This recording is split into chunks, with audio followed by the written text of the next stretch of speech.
Assalamualaikum warahmatullahi wabarakatuh.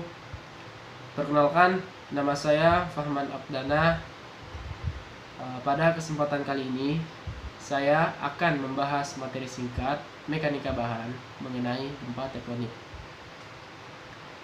Pada umumnya, gempa merupakan suatu getaran atau pergerakan yang terjadi secara tiba-tiba karena adanya pelepasan energi secara tiba-tiba yang terjadi pada permukaan bumi. Pada pembahasan kali ini, saya akan sedikit lebih menjelaskan tentang gempa tektonik. Gempa tektonik adalah gempa yang disebabkan oleh pergerakan lempeng plat tektonik. Gempa ini terjadi karena besarnya tenaga yang dihasilkan akibat adanya tekanan antar lempeng batuan di dalam perut bumi. Terjadinya gempa tektonik.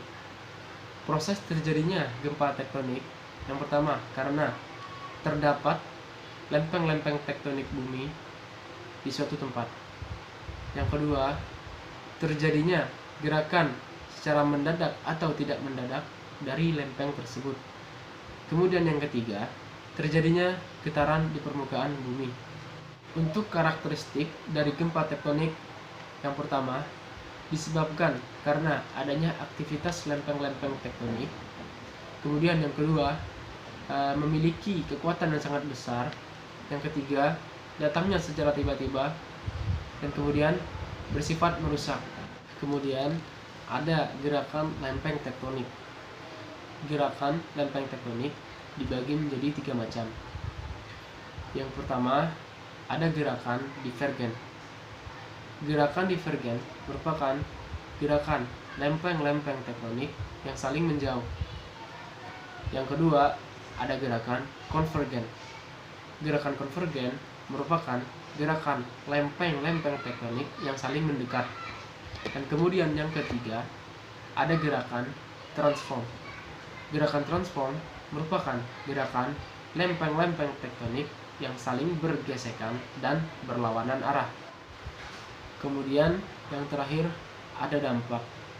Di sini dampak yang ditimbulkan akibat terjadinya gempa tektonik antara lain yang pertama ada dampak fisik.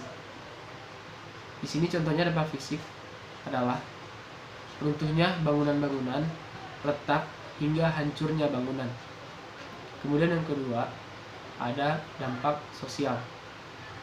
Dampak sosial di sini contohnya adalah terjadinya kelaparan, penyakit, bahkan warga yang sakit akibat reruntuhan. Dan kemudian terjadinya tsunami, terjadinya tanah longsor, terjadinya banjir, dan yang terakhir adalah rusaknya lingkungan. Rusaknya lingkungan seperti contohnya adalah terkikisnya tanah, erosi, dan pencemaran tanah. Mungkin hanya itu materi singkat yang dapat saya sampaikan mengenai gempa tektonik. Apabila terdapat kesalahan atau kekurangan dalam kata-kata yang saya sampaikan, saya mohon maaf. Assalamualaikum warahmatullahi wabarakatuh.